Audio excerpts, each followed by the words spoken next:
Vous vivez dans un pays démocratique, développé, bardé d'institutions et d'organismes de protection. Et voilà que vous apprenez l'existence du glyphosate, du chlordécone, des OGM, du malathion, du diazinon, des SDHI, ces molécules mortifères qui bloquent le système respiratoire des êtres vivants. Vous vivez dans ce pays et vous comprenez que tout ce que vous ingérez depuis votre naissance vous empoisonne.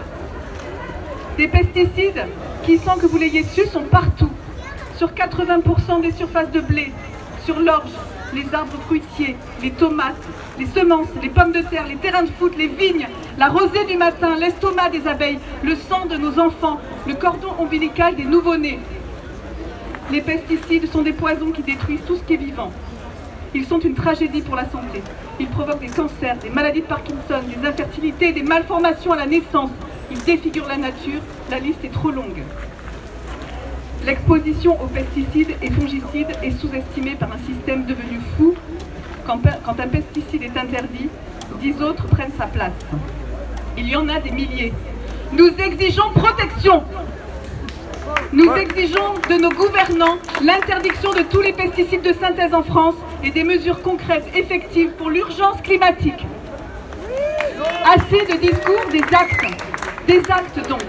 Ceux de l'appel des coquelicots, 850 000 signatures à ce jour. Le cap du million sera atteint cet hiver. Pas un jour ne passe sans qu'on parle de notre combat sur les ondes, à la télé, dans la presse. Des actes donc. Ceux de la coalition climat. Ceux que nous avons rejointes depuis 6 mois pour ajouter notre maillon à la chaîne de ceux qui se battent contre le dérèglement climatique. Facteur aggravant aujourd'hui reconnu de la 6e extinction des espèces. La coalition climat, c'est une longue chaîne pour lutter contre le fol effet domino d'un système qui s'emballe. Produire plus, toujours plus vite, plus de carbone, de gaz à effet de serre, pour toujours moins d'humanité, toujours moins de biodiversité. C'est tout un système qu'il faut revoir, ici, à Villefranche, pour convaincre les élus de construire un plan climat digne de ce nom et pour la planète en général. Face aux critiques, la coalition climat et l'appel des coquelicots ne se trompent pas de cible. Lutter contre l'empoisonnement et la folie productiviste ne revient pas à nier les nécessités du monde agricole. Résolument, décidément, nous voulons aussi des paysans. Des paysans heureux sur une terre respectée. Oui, l'utilisation massive des pesticides a des alternatives qui ne menacent pas la santé des humains, à commencer par celle de nos paysans, de nos éleveurs, de nos viticulteurs. C'est nous tous qui sommes rassemblés ici, là et ailleurs. Nous sommes légion. C'est ensemble que nous changerons de paradigme. Le vent tourne. La prise de conscience est générale. Les fabricants de morts et les lobbies qui les soutiennent l'ont bien compris. Et ils vont se faire entendre dans les mois qui viennent. Raison de plus pour continuer. Faisons signer l'appel. Soutenons l'action non violente. Soutenons la désobéissance civile. Soutenons le mouvement des maires qui prennent des arrêtés courageux contre ces révoltants 5 ou 10 mètres qui nous séparent, soi-disant des poisons. Ouais, bravo, bravo. Nous voulons des coquelicots, nous voulons des insectes, nous voulons des abeilles, nous voulons des oiseaux, nous voulons du bocage, nous voulons de l'air, des paysans et un futur. Nous voulons retrouver la beauté du monde. Unissez-nous les vivants. Le vent a tourné. Ami, l'entends-tu ?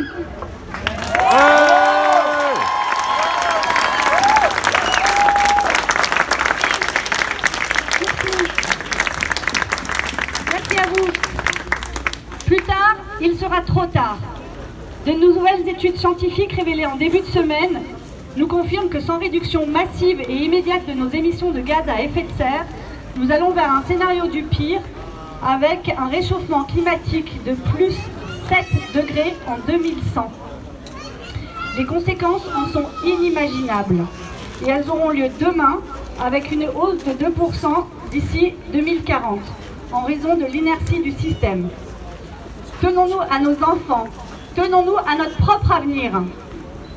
Heureusement, de plus en plus, nous sommes de plus en plus nombreux et les gens se lèvent pour bloquer et dévier ce train infernal. Les jeunes hier, à travers le monde, étaient très nombreux.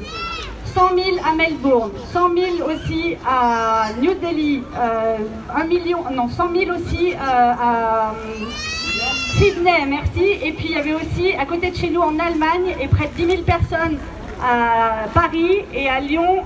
Il y avait des jeunes, plusieurs milliers de personnes, j'ai pas lu le nom. Ces jeunes-là, ils nous montrent la voie aujourd'hui. Allons-nous nous contenter de les observer? Sommes-nous prêts à nous changer? Cette semaine, un juge à Lyon a posé un acte inédit, courageux, à la hauteur du défi climatique qui nous attend, en relaxant Fanny et Pierre, deux militants de ANV COP 21, qui, comme nous, s'étaient retrouvés en jugement pour avoir dérobé un portrait d'Emmanuel Macron et le juge a ainsi légitimé le recours à la désobéissance civile non violente devant l'inaction de l'État du gouvernement d'Emmanuel Macron face au dérèglement climatique. Bravo! Ouais! Nationalement, les choses bougent, mais encore de manière bien trop timide et souvent sous couvert de greenwashing politique. Il nous faut continuer la pression vers nos dirigeants politiques. Il faut construire une ligne de clivage claire entre écologie et défense du vivant et capitalisme et consumérisme climaticide. Changer le climat, changer le système, pas le climat, c'est aussi affirmer que la sobriété doit prévaloir dans nos actes de la vie quotidienne. Et c'est affirmer que l'écologie et le néolibéralisme ne sont pas compatibles. Ne prenons un seul exemple, celle de la retraite, la réforme des retraites. Elle va avoir un coût social important, mais aussi un coût écologique important. Parce que travailler plus et consommer plus sur une planète qui est déjà finie, dont les capacités écologiques sont déjà atteintes au bout de 125 jours après le début de l'année, ceci n'est pas vivable. C'est la branche sur laquelle nous sommes collectivement assis. Localement, les choses bougent aussi, mais trop peu et de manière trop timide. Le plan climat territorial, ici sur l'agglo Villefranche-Beaujolais-Saône, qui participe à la détermination de notre avenir et de celui de nos enfants en posant l'agenda politique local sur le climat. En l'état, il ne nous permet pas de construire un environnement et des conditions de vie adaptées. Par exemple, lors de cette marche climat que nous avons voulu axer sur les mobilités douces, il faut que ce secteur soit un poste d'investissement économique et social primordial pour nos élus.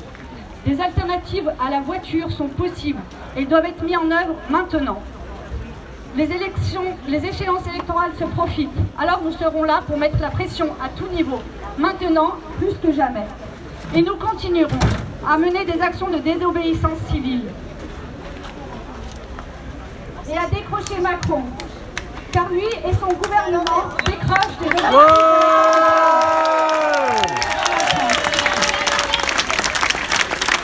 nous poursuivrons. Ils décrochent, alors nous le décrochons. Nous poursuivrons nos actions de désobéissance civile pour dénoncer l'inaction de nos gouvernements. Nous voulons briser la solidarité nationale. Et symboliquement, nous nous retournons car ils retournent nos vies.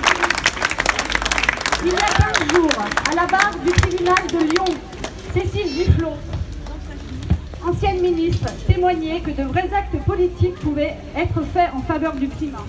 Il s'agit d'une question de choix. Vous êtes aujourd'hui nombreux et nombreuses et nous avons encore besoin de votre appui, car dans le mois qui vient, nous serons de nouveau en tribunal devant la Cour d'appel de Lyon le 29 octobre. Le 29 octobre à 13h30, les 6 prévenus de Bourg-en-Bresse seront de nouveau devant la justice pour répondre de notre action de désobéissance civile non violente. D'ici au 29 octobre, ce sont 5 autres procès qui auront lieu. Le 9 octobre à Mulhouse et le même jour un autre à Nancy. Le 17 octobre à Orléans et le même jour un autre à Bonneville. Et enfin, le lendemain, le 18 octobre, ce sera à Bordeaux. Nous sommes fatigués de devoir expliquer une nouvelle fois devant la justice pourquoi nous devons rentrer en désobéissance civile. Car nous savons que nos actes sont légitimes. L'urgence d'agir est là.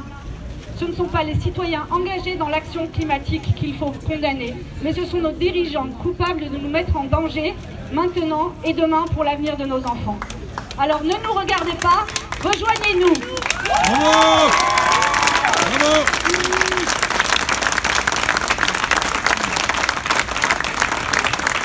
Un grand merci, nous étions à peu près 450 aujourd'hui sur cette marche. qui a couvert les événements. Vous avez 2 stands ici, un pour signer contre la privatisation des aéroports de Paris qui est tenu par les Gilets jaunes. Et puis nous avons aussi, nous lançons aujourd'hui la campagne alternative territoriale élections municipales 2020 où nous allons interroger tous nos candidats pour qu'ils s'engagent à prendre des actions urgentes pour le climat ici sur nos villages et nos villes. Le stand municipal est sur le côté, n'hésitez pas à les rejoindre. Une première réunion publique aura lieu le 28 septembre.